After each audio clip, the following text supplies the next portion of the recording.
What's up, YouTube? We're live now, but we're going to be coming on in about 60 seconds. We're just going to wait for our little notifications to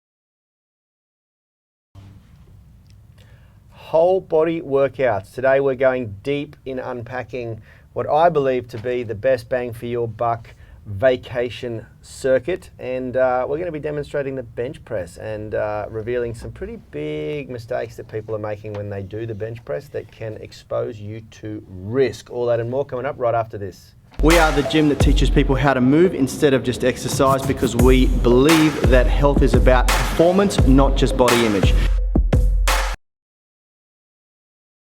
Small. Here we go.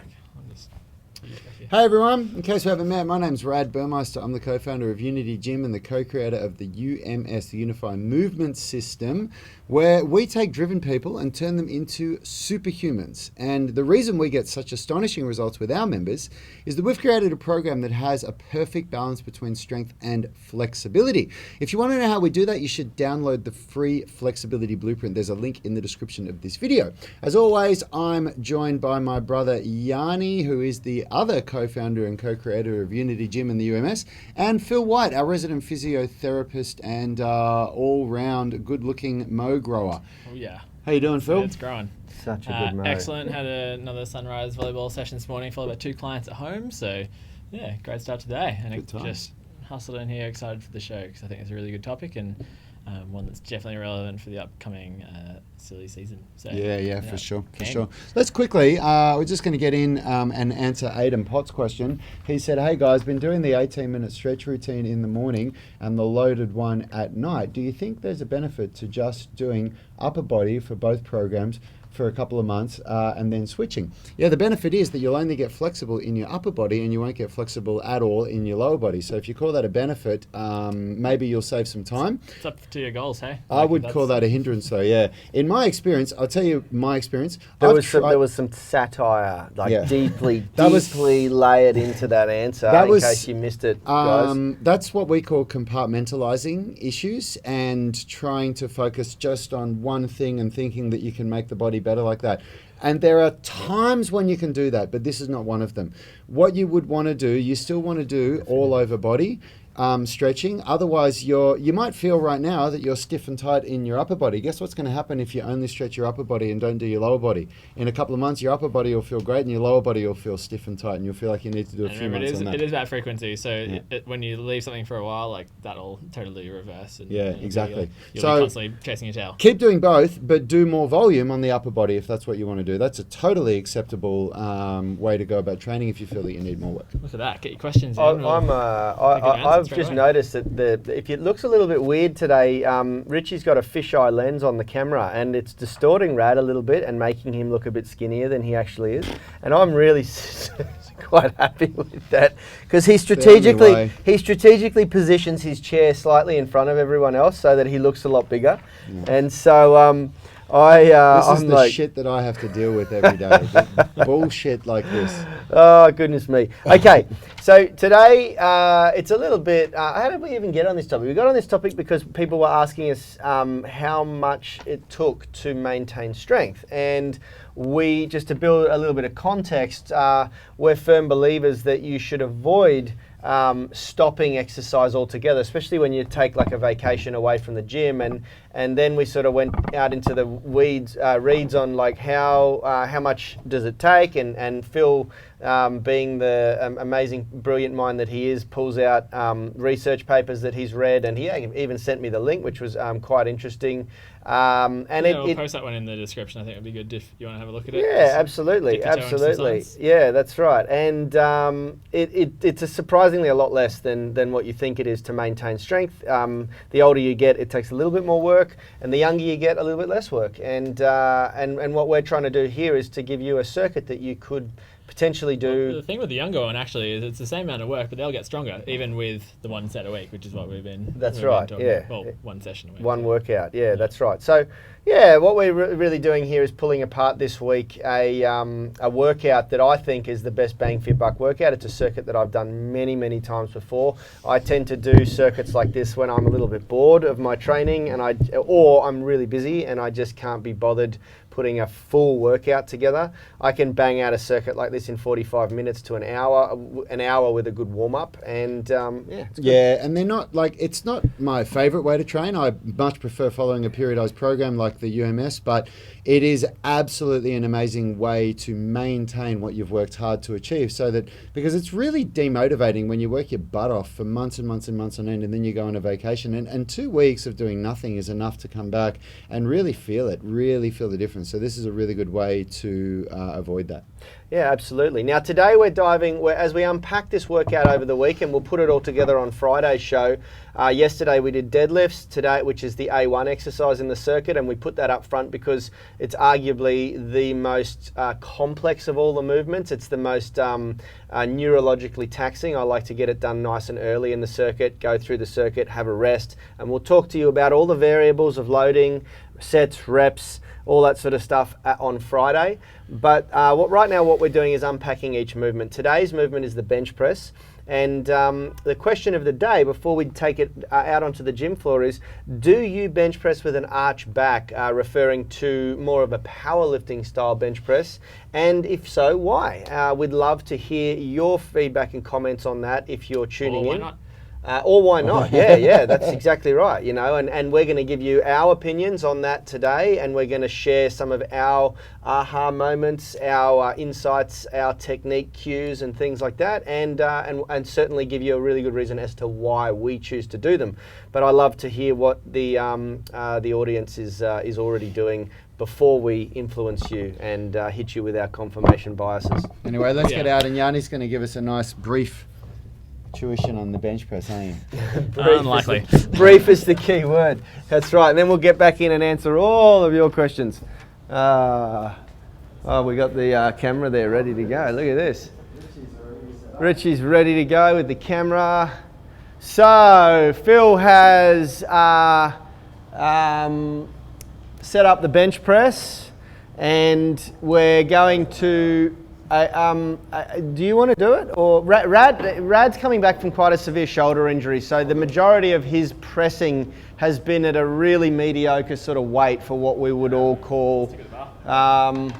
So we don't need to load up a whole heap of weight for Rad to get a demonstration. It's probably actually better without plates. Hold on a sec, Phil, because it's better without, because you're going to be able to see what I'm doing more. The plate will get in the way. And if you guys want to see Rad bench press a ridiculous amount of weight, then comment in the comments there, and we can put him in a prep training camp for that. So the first thing that I want to address is, would you stand up again, Rad, for me? When you're bench pressing and when you're doing any of the big complex movements, we want to ingrain from the very get-go. You want things to happen autonomously over time, and the way that we do that is with repetition. So what we suggest that people do, and what we teach here at Unity Gym, is from the point that you approach the bar, grip the bar, and go through the setup procedure, you repeat the same thing over and over and over again. Because by the time that you've conditioned your body and you're bench pressing really nice big weights, for me that's like 120 and above kilograms, it needs to be autonomous, because if you mess up the setup, then you'll miss the rep. And you also can, when you're lifting that sort of level of weight, you can injure yourself. You can do yourself harm because it's when you're moving that sort of weight, everything needs to be right, So what we suggest people do is from the point where you approach the bar and set yourself up on the bench, you get a sequence, you get a rhythm, you get a routine that becomes habit, that becomes second nature to you. So what I cue is that we start with the grip. We get the grip right, and I'm not going to go into grip width, the optimal grip widths here, because it really depends on what your goals are and what your limitations are. For Rad's sake, his goal is to maximize those 8-year-old boy style pecs, so he wants to go as wide as possible to maximize the pec. The narrower the grip, he's going to maximize the movement in the arm and the depth, so the range of motion in the elbow. So that'll bring up his triceps and things like that. So he's going to go a nice, fairly wide grip on the bench press. He's going to grip it nice and tight, and then he's going to swing his body forward into a position where the barbell is roughly above his eyesight, his eye line. So when he unracks the bar, don't do it yet, but when he unracks the bar, it's clear from the rack. Then what I want you to pay attention to is the way that he sets his feet up, okay? So he wants to pull his feet back as far as he can without going on his tippy toes. So he's still slightly on the pad, the ball of his foot is still slightly contacting the floor. And then what he wants to do with that is arch his back as far as he can get it, with the glutes still contacting the bench and his shoulders nicely contacting the bench. Now that's important, and this comes down to what we've asked for the question of the day. The reason why we do that is because we plan to lift very heavy weights, and we want to protect the shoulders as much as possible. We view the bench press not as an isolated movement, it's a compound movement, meaning that it's a multi-joint movement that attacks or stimulates a variety of muscle tissue at the same time. And what arching the back does is it brings the lats into the bench press a little bit, it puts the shoulders into a more optimal position for pressing, and it's just a safer, nicer way of doing it. Now part of and we've gone into depth, and I'm sure Phil's going to love explain, yeah I will. I'm also going to, Phil's going to love explaining this to more detail again, because it's something that we really like to reinforce. The shoulder by nature is a very unstable joint. The scapula, the shoulder blade, doesn't really attach to anything. It sits on the surface of the rib cage. And so you've got the collarbone, the clavicle, and the shoulder blade sort of joining together, and they're very unstable. They're designed because we have this dynamic mover here. Unstable by nature being unstable if there's no muscles. If we're just looking at the bones. That's right, yeah. What I mean is it's not like the femur that sort of plugs into the socket of the pelvis here and things like that. It's not, it's quite a shallow, unstable joint, And you've got this amazing muscle system, all these different muscles, a variety of shoulder muscles, chest muscles, back muscles, deeper rotator cuff muscles that are there to create that stability and rigidity. And part of that bench press, in our opinion, is learning how to do that. So what we've got here now, if Rad hadn't have let go of the bar, we're focused on the grip first. Then we get the body position down so that our feet are pulled back, our back is arched, our glutes, by pushing the heels down, are now switched on and strong, so that helps to protect and support the lower back. The final cue, so Q1 is the grip, Q2 is the foot position, lower back arch. The final cue before we're ready to unrack the bar is shoulders. And what we want to do is we want to set the shoulder blades down as hard as we can into the back pocket and pull the scapula together. So we're retracting and depressing the scapula. The easiest way to think about that is squeezing them back together and down into the back pockets. Now the reason that is so important is because that's now that system of muscle that pulls the shoulder into that position is creating Phil's stability. That's where the shoulder gets its rigidity and stability from. Stability. Well, he likes to talk about it as, I'm calling it Phil's stability now. Nice, I like it. I said it first, okay? So let's get Rad to unrack the bar and demonstrate a couple of reps. And of course, you've got to take this with a grain of salt because it's only 20 kilos, so it's not like it's going to challenge him at all. But I want you to pay attention. He's taken a nice big deep breath, so he's now rigid in the chest. If he exhales too much, he's going to lose that rigidity because the chest and diaphragm move together. So he wants to keep those shoulders nice and strong on the bench. Beautiful. And you can rack that up again if you want. So you'll notice that nothing in his body changed shape or position. The only thing that moved up and down were his arms. You want to say something, I can tell. Yeah, so one thing that, I mean, there's so many reasons why I like the arch as a way of bench pressing. If you think about an arch bridge, do you want to go in? Do you I need just to want to quickly demonstrate something. Yep. So when you think about like the harbour bridge, it's a really nice arch, it's a super strong structure. So when you put pressure at both ends, so that's where you're pushing down through your foot, driving back with your shoulders and getting the weight on the bar. That's what's providing this really stable support for you to then drive through your arms. So by being in that arch, you can set your shoulder blades back and down and then really have a strong, stable place to push from. If you're kind of floppy and relaxed on the bar and flat through your back, then you've suddenly now not really got this, you haven't got a strong place to push from. And your shoulders are much more likely to go into that sort of protracted position, which protraction is going to be inherently more unstable, really important for like planche development and other movements. But in this case, where you're just trying to get really strong through the bench movement, being in that position is stronger. So I just want to show you what it looks like when you're going from that tight arch compared to going from the flat. So I set up, go fairly wide. So strong arch through here compared to there, when I've gone from really stable through this whole position, nice strong arch, compared to if I was flat through here, loose through my core, loose through everything. Even if I try and drive my shoulders back through there, I still have a lot more movement going on down further through my legs.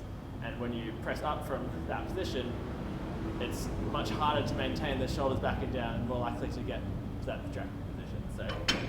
So what he was saying there is if he doesn't arch the back, he's much more likely to go into that protracted position in the shoulders, which creates even more instability. Now, there's a saying when you're lifting heavy, you don't want to leak energy out of any joint in the body.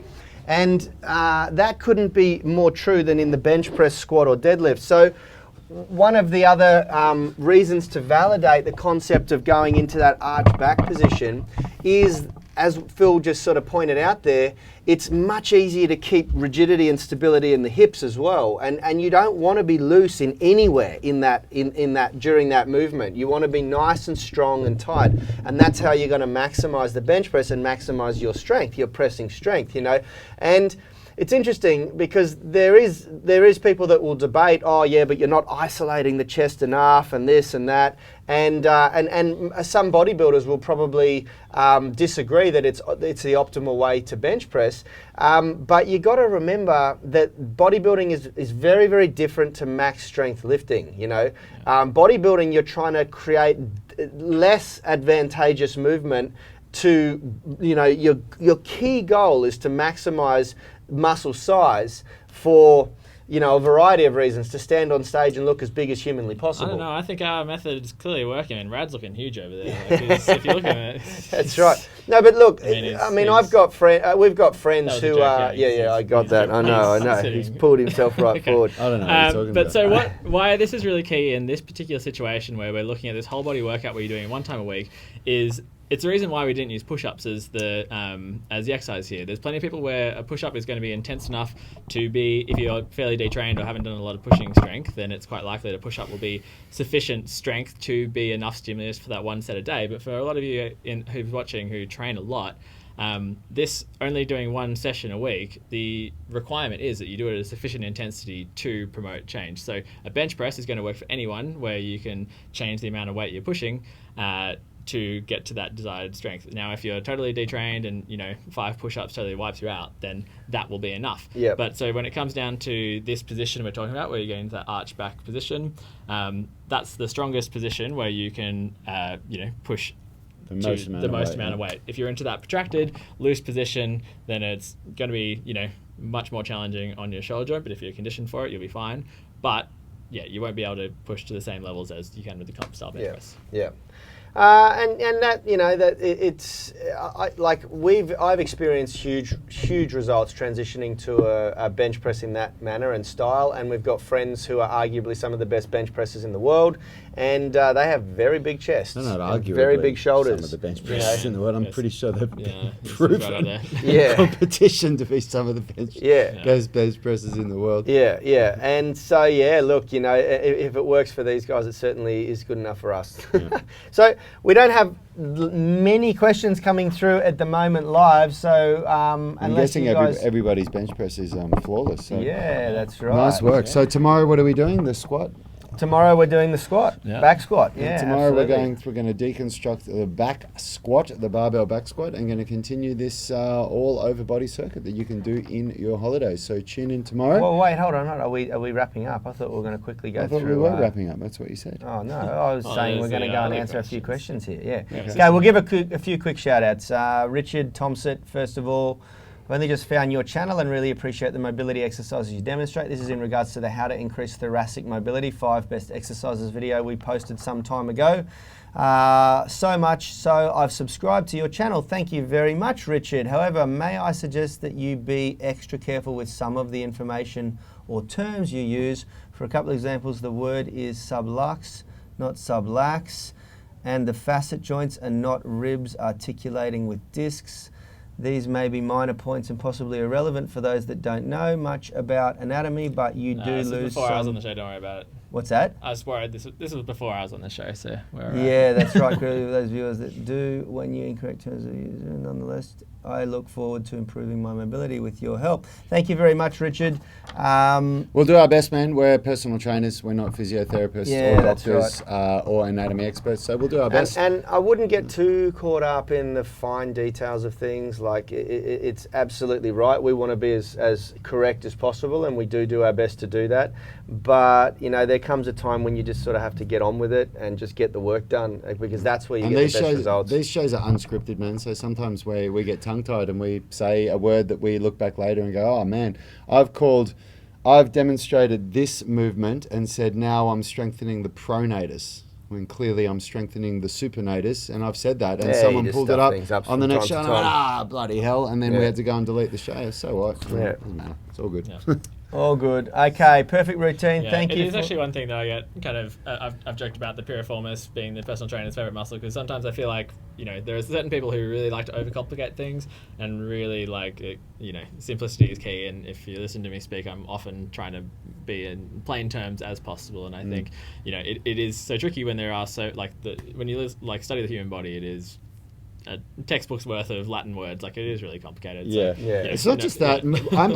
I can't speak to Fiani, but I'll speak for myself. I actually made a choice about 15 years ago to become as uneducated as possible with what I do. No, that's, but where I'm going with this, I made a choice. I looked at people around me, and I looked at the people that I wanted to aspire to, and I looked at people that knew everything. They could pick you up on everything, but they couldn't demonstrate any of it. They weren't as, they didn't have the strength or the flexibility that I aspired to. And then I looked at people that were extremely strong and flexible and physically capable, and they didn't have that knowledge that these other people had. And I made a decision that I wanted to be more that way, and so I put my time into developing my own physical capabilities, rather than spending the amount of time that it takes to study to get to the kind of level of you know, theoretical knowledge that some people expect us to have. So that was my choice, and that's why we've now got Phil on the show, because Phil's gone the other way. Phil has decided to become high-level sports, the brainiac. So thank you very much, Bianca. Perfect routine. Thank you for sharing. That's in regards to the press handstand, how to do a straddle press handstand for beginners. Jim Poindexter, it's great to see Yanni back on the panel. That's Thank debatable. you, Jim. Debatable, Jim. Love your work, brother. RT, I thought you were going to show 5 exercises that cover the whole body. I see deadlift. What are the other 4? Okay. RT, read the description, and it shows you the other 4. We're unpacking each one of them Monday through Friday this week, and we're going to go over the loading variables on Friday to bring it all together for a landing. I hope that Andy's I've replied as well, and Phil as well. Cool. Spaceman Sabs. Oh, we answered that one. So we're through those questions. That's awesome, guys. Now, as Rad said, tomorrow we're squatting. Make sure you join us for everybody watching, if you have ever wanted to dip your toe into the Unity Gym tribe and sample one of our actual programs or products that we have put a lot of time and effort into producing, this Friday, US time, we have a Black Friday sale. I'm going to put a link in the description. You can go there and get any of our products for 60% discount. Why wouldn't you? If you like what we do, if you want to show us some support, wait till you see what if you want to help us pay some bills, all of the above, then please do jump over there and look. The quality of content and the amount of content that you get in any of our programs is phenomenal. And if you doubt that, read our 118 plus 5-star Google reviews. Check them out. See what other people say. Yeah. Aiden's come through with one quick last question. Haha, yeah. Figured that would be the answer. Fair enough. Next question, stretching at work. What would be better, 2 sets of 1 minute or 4 sets of 30 seconds? Whatever you can do, man. Whatever you can do is going to be better, and whatever you do consistently is what's going to work for you. So don't get too hung up with that. These are the semantics that we talk about. It's not good to get hung up on. What's good to do is to find something that works for you and do it for 6 months, and then try something a little bit different for another few months. And once you create that habit, just keep trying and keep figuring out what works for you. And the best workout is the workout that you do. So if 4 times 30 seconds works for you, do it. If 2 times 60 seconds works for you, do it. My quick thoughts is if it's like, I think the frequency is really good for sort of postural stuff. Like if you're sitting at a desk all day, good if you can get up more times and spend more time moving. Yeah, so for sure. ideally, if that's your goal, if your goal is to lengthen tissues, then you're going to need a whole lot more time than 2 minutes. So you're going to need to spend a whole lot of time in outside of your work time stretching rather than just those 2 minutes. So I'd say go for the 4 times 30 because you'll be moving more throughout the day. That's right. Yeah. Absolutely. And hit it with a variety of different stimulus, loaded, passive, relax, contract, relax, all that sort of thing. Okay, I think that's pretty much it. That's all we've got time for. We've got to get ready to start training. These are like big lifts we're doing here. Each of these could be like 5 weeks worth of content itself. So hit us with questions. They're so complicated. So Yeah, absolutely.